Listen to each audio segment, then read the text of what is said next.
Film ini diangkat dari kisah nyata.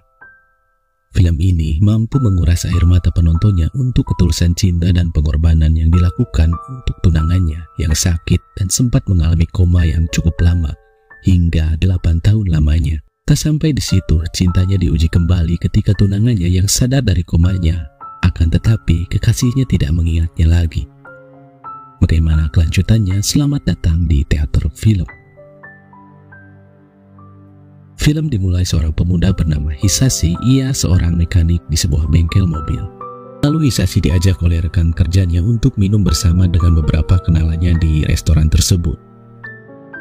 Sikap Hisashi yang hanya diam saja dan tak ikut makan dan minum membuat Mai yang juga ikut di pertemuan tersebut merasa kesal. Apalagi Hisashi menolak ajakan mereka untuk karaoke bersama. Mai pun kemudian menyusul Hisashi yang hendak pulang untuk mengungkapkan kekesalannya dan mempertanyakan sikap Hisashi kepada temannya sewaktu makan malam.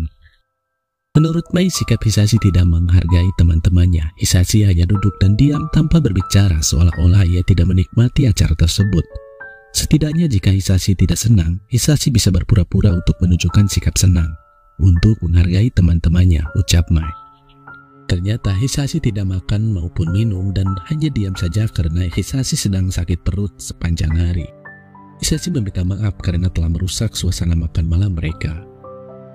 Mai pun merasa bersalah dan meminta maaf kepada Hisashi, kemudian memberikan obat untuk menghangatkan perut Hisashi. Dan inilah pertemuan pertama mereka yang menjadi awal kedekatan mereka. Hari demi hari pun mereka sering bertemu dan menyempatkan waktu untuk berjalan bersama.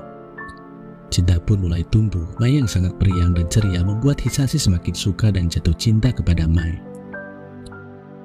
Mai pun mengenalkan Hisashi ke keluarganya. Hisashi pun disambut dengan hangat oleh keluarga Mai. Mai pun mengunjungi tempat kerja Hisashi. Di situ Mai pun terjatuh hingga tangannya terluka. Hal itu membuat Hisashi khawatir dan mengobati tangan Mai. Di momen itu Hisashi semakin yakin bahwa Mai adalah wanita yang tepat untuk Hisashi.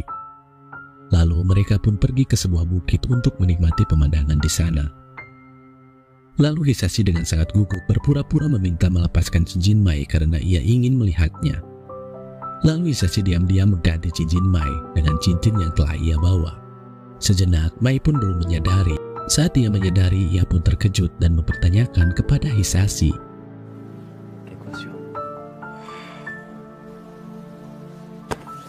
Mai pun menangis bahagia dan mengiyakan ajakan Hisashi.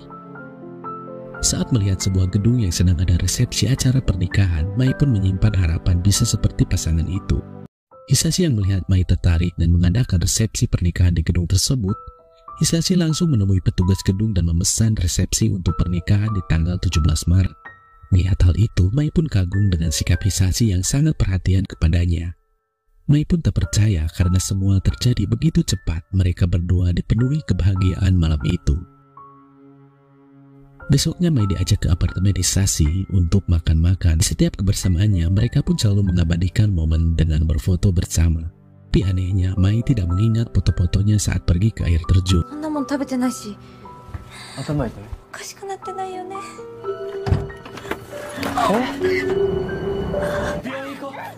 Tapi apa yang direncanakan manusia itu berbeda. Semua hilang sekejap mata setelah Mai jatuh koma.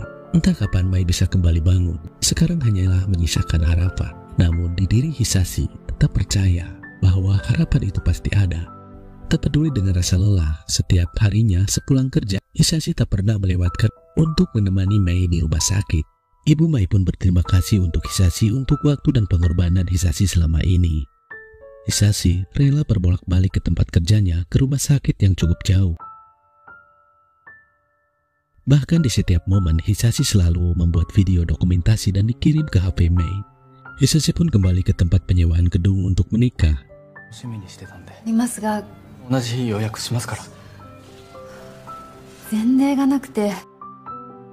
Setiap hari Hisashi bolak-balik ke tempat kerjanya menuju rumah sakit. Walaupun jauh, Hisashi tidak pernah lelah karena ia percaya harapan itu masih ada.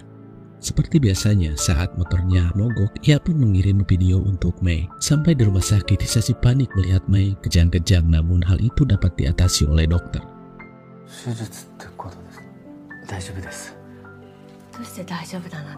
家族じゃないからそんなこと言わないで. Namun ayah Mai mengingatkan sang ibu. Lalu sang ibu pun meminta maaf.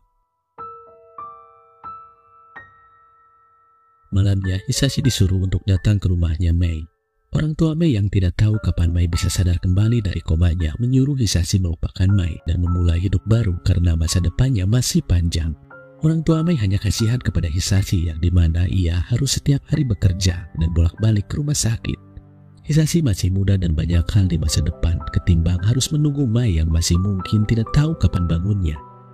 Hari-hari pun terasa hampa dirasakan Hisashi setelah dilarang oleh orang tua Mei. Bos yang melihat Hisashi murung, ia pun mengajak Hisashi untuk jalan-jalan mencoba menghiburnya. Saat sedang menonton pertunjukan, Hisashi yang teringat Mai tiba-tiba pergi lalu bosnya menanyakan keadaan Hisashi. Lalu bosnya menyuruh Hisashi untuk tidak menyerah dan menyuruh Hisashi kembali. Melihat kesabaran dan kesetiaan Hisashi, Ibu Mai pun tidak tega memisahkan mereka berdua. Namun sambil menangis, Ibu Mai berterima kasih kepada Hisashi dan mengizinkan kembali Hisashi menemui Mei. Hari dan tahun pun berganti, Hisashi tetap menunggu Mai dengan setia dan penuh kesabaran. Saat teman Hisashi menikah, teman Hisashi menangis karena ia sedih melihat nasib Hisashi yang belum bisa menikahi Mei.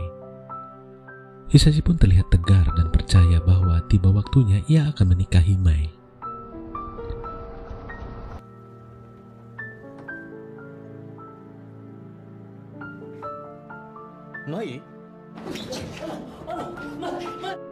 Harapan Hisashi akhirnya terwujud walaupun membutuhkan waktu 8 tahun untuknya. Suatu proses yang tidak mudah untuk dijalani. Waktu yang lama untuk menguji kesetiaan dan cinta seseorang. Namun sayangnya setelah sadar Mai seperti seorang bayi yang baru lahir, ia tidak bisa bicara, menggerakkan motorik tubuhnya. Tidak bisa dibayangkan, tidak mudah perjuangan Mai untuk sembuh di dalam setiap perawatannya. Mai sekarang sudah dapat menggerakkan anggota tubuhnya kecuali kakinya yang masih belum bisa digerakkan.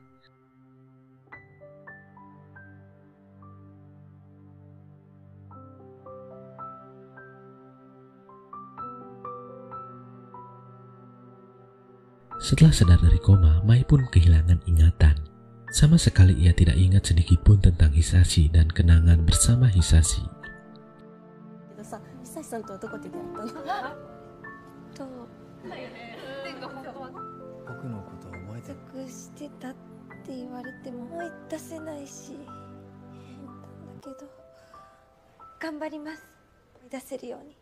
Awalnya Mai berusaha untuk mengingat dan Hisashi membantu untuk mengingat dengan mencatat tempat-tempat yang mereka datangi dan apa saja yang mereka lakukan.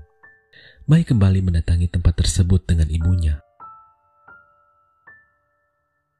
Bahkan Mai pun nekat pergi sendiri ke apartemen Hisashi tanpa ditemani siapapun dan tentu saja itu sangat membahayakan buat Mai yang masih menggunakan kursi roda untuk pergi sendirian. Untungnya Hisashi dapat menyusul dan menemukan Mai yang tergeletak jatuh dan sedang menangis putus asa karena ia tidak dapat bangkit dan kembali menaiki kursi rodanya.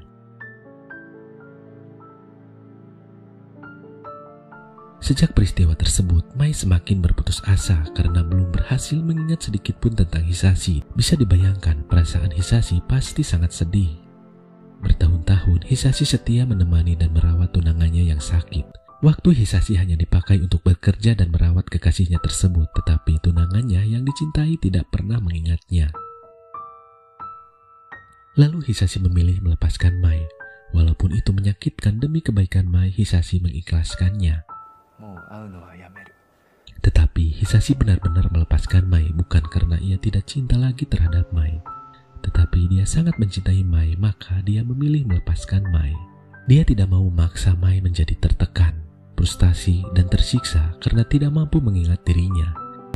Hisashi melihat Mai berhasil sadar dari komanya sudah merupakan suatu keajaiban dan kebahagiaan buatnya.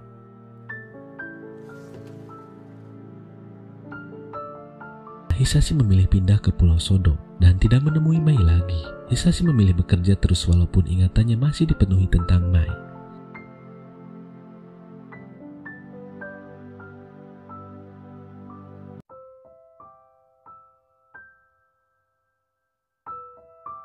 Mei pun berjalan-jalan dengan ibunya ke sebuah mall.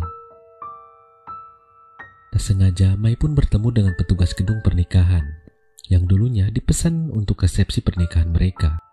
Petugas tersebut mengatakan bagaimana Hisashi memohon kepadanya untuk memperpanjang masa resepsi gedung tersebut karena percaya bahwa tunangannya akan sadar dari komanya.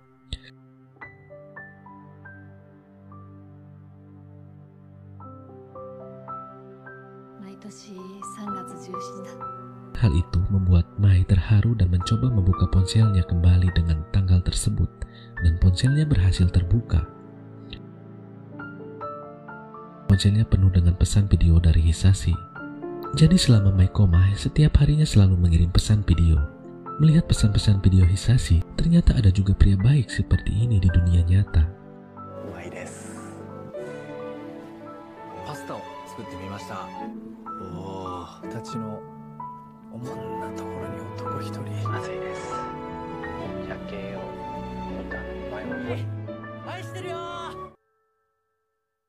Mai terharu dan kembali mendatangi Hisashi ke Pulau Sodo.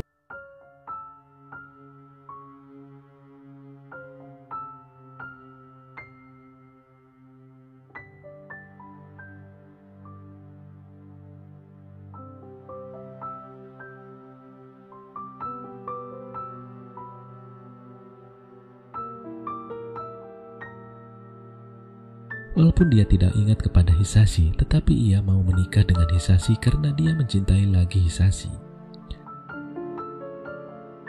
Mai kembali mencintai Hisashi dengan cinta yang baru karena kesetiaan, ketulusan, dan kebaikan hati Hisashi. Benih kesetiaan dan ketulusan dan pengorbanan yang ditaburkan Hisashi tidak sia-sia karena telah tumbuh menjadi tunas-tunas cinta baru di hati Mai, yang akhirnya membawanya untuk kembali datang ke Hisashi.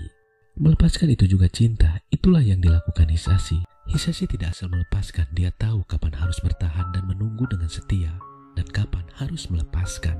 Meski kita harus menerima kekecewaan yang terbatas, tetapi jangan pernah kehilangan harapan.